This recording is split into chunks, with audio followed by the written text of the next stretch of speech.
शिव की साधना में उतरने की आस्था है, बड़ी बड़ी है, श्री है मौन। सावन का महीना केवल ऋतुओं का परिवर्तन नहीं, आत्मा की पुकार और शिव से मिलन की संभावना का द्वार भी है। वर्षा हर बूंद जैसे हमारे भीतर की तपन को शांत करती है, वैसे ही यह महीना शिव साधना का अवसर प्रदान करता है। समुद्र मंथन में जब विष निकला तो भगवान शिव ने उनका पान कर सृष्टि की रक्षा की। तभी से उन्हें जल अर्पण करके विष के प्रभाव को कम करने की परंपरा शुरू हुई। सावन के महीने में यह परंपरा विशेष रूप से निभाई जाती है, क्योंकि यह वर्षा का मौसम है। बादलों की गूंज, वर्षा की रिमझिम, हरी भरी धरती और मंदिरों की घंटियों में एक अद्भुत आध्यात्मिक वातावरण आकार लेने लगता है। ऐसा लगता है कि इस परंपरा को कायम रखने में प्रकृति भी सहमत है। जब तमाम परिस्थितियों सीमे होने के लिए तैयार है तो मन स्वयं ही भीतर की ओर मुड़ने लगता है। शिव को समर्पित सावन केवल धार्मिक अनुष्ठानों का समय नहीं, बल्कि आत्मनिरीक्षण और ईश्वर से गहराई से जुड़ने का बेजोड़ अवसर है। शिव पार्वती संवाद में साधना के बारे में चर्चा होती है, तब शिव कहते हैं, साधक का हृदय शांत हो, विचारों में विनम्रता और भाव निष्कलप हो।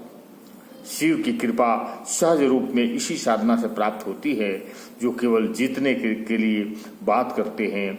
न वे तो सत्य तक पहुंच सकते हैं, न ही शिव तक। इसलिए जो व्यक्ति भीतर मौन साधता है, ईश्वर को अपने भीतर अनुभव करना चाहता है, वही सच्चा साधक है।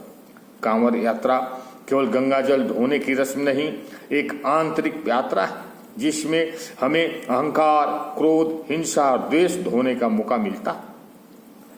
ब्रिटेन में हुए इस न्यूरो साइंटिस्ट अध्ययन में पाया गया कि प्रतिदिन कुछ मिनट का मौन मस्तिष्क में नई न्यूरॉनों के निर्माण को बढ़ावा देता है। यह अध्ययन बताता है कि मौन को अवसर ध्यान से कम नहीं। यह कहे कि मौन भी एक ध्यान है जो गलत नहीं होगा। विज्ञान और अध्यात्म का यह मिलन दर्शाता है कि शिव की साधना केवल पूजन विधियों तक सीमित नहीं, यह मस्तिष्क, शरीर और आत्मा का त्रिवेणी को संतुलित करने का सजीव प्रक्रिया है। सावन का समय याद दिलाता है कि बाहर की वर्षा जितनी जरूरी है, भीतर का मौन उससे कहीं अधिक पोषण देता है। सावन में श्रद्धालुओं की टोली आस्था और त्याग को समेटकर कांवड़ लेकर निकल पड़ी है। सबकी चाह है सुख और शांति शिव को पाने का। इसके लिए आत्मा की गहराई में उतरना जरूरी है और इसके लिए सबसे मजबूत सीढ़ी है मौन। विज्ञान कहता है कि मौन तन को आरोग्य देता है और शिव का संकेत है कि मौन ही आत्म संस्कार का द्वार है। मौन में ही शिव है। ओम शांति, ओम शांति।